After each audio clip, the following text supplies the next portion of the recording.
በኢትዮጵያ ሙዚቃ ሰማይ ስር እንደ ደወል ይደመጥ የነበረው ያ ብርቅዬ ድምፅ ዛሬ በድንገት ተገታ።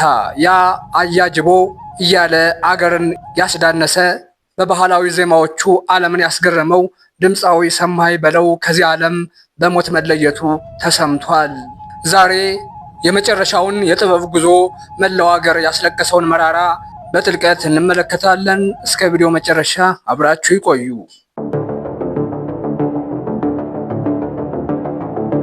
የዛሬን ሩጫ ገታ አድርጉና በሀገራችን የጥበብ ሰማይ ላይ ደምቆ ሲያበራ የነበረው ያንን ኮከብ ቆም ብላችሁ አስቡት።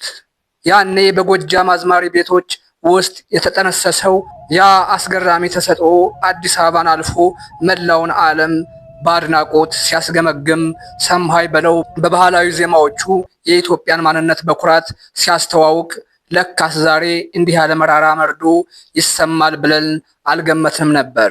ድንገት የተሰማው ይህ ዜና መላውን አገር በሐዘን ደመና ሸፍኖታል። ሰማይ በለው እሱ ተራ ዘፋኝ አልነበረም። እሱ የባህል አምባሳደር ነበር። ከአዝማሪነት ተነስቶ የኢትዮጵያን ባህላዊ ሙዚቃ ወደ ዘመናዊ ዓለም ያሸጋገረ የጥበብ ድልድይ ነው። በተለይ ያ አያጅቦ የተባለው ሙዚቃው በየሰርጉና በየደስታ ቤቱ የማይደመጥበት ጊዜ አልነበረም። ድምፁ ውስጥ ያለው ያ የጎጃም ለዛ፣ ንግግር ውስጥ ያለው ያ የዋህነትና ጀንተል ያለ ባህሪው የብዙዎቹን ልብ የገዛ ነበር። እውነት ነው፣ የሰው ልጅ ይሞታል፣ አርቲስቶች ይሄዳሉ፣ ጥበባቸው ግን ዘላለም ይኖራል። ሰማኸኝ ለሀገሩ ያለው ፍቅር በዜማዎቹ የመሰከረ ለጥበብ የተገዛ ታላቅ ሰው ነበር። ዛሬ እሱ በአካል ቢለይም ያ ኪሎ ሜትሮች የተጓዘው ድምፁ ግን በትውልድ ልብ ውስጥ ከመቃብር በላይ ይጮሃል። እንደ ሰማኸኝ በለው ያሉ አርቲስቶች ሲሄዱ አገር ትልቅ የቤተ መጻሕፍት ያህል እውቀት ነው የምታጣው። በሕክምና ሲረዳ ቆይቶ ዛሬ በሞት መለየቱ ሲሰማ በሶሻል ሚዲያ በየመንደሩ የታየው ለቅሶ የእሱን ታላቅነት ይናገራል።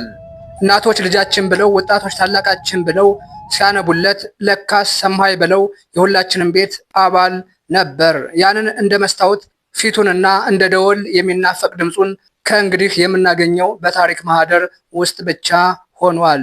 መራራው ስንብት የጥበብን ቤት አናውጧል። ሰማይ በለው ዛሬ ወደ ፈጣሪው ሄዷል። ለእሱ የገነት ደጅ፣ ለቤተሰቦቹ እና ለጥበብ ወዳጆቹ፣ ለመላው የኢትዮጵያ ሕዝብ ደግሞ መጽናናትን እንመኛለን። ሰማይ በለው ስለሰጠህን ደስታና ስለ አበረከትከው ጥበብ እናመሰግናለን። የድምፃዊ ሰማይ በለውን ታሪካዊ ስራዎች በምን ታስታውሳላችሁ? የትኛው ዜማ ይበልጥ ልባችሁ ውስጥ አለ? የሐዘን መግለጫችሁን ኮሜንት ላይ ግለጹለት። ቪዲዮውን ላይክ በማድረግ ለጥበብ ሰው ያለንን ክብር እንግለጽ።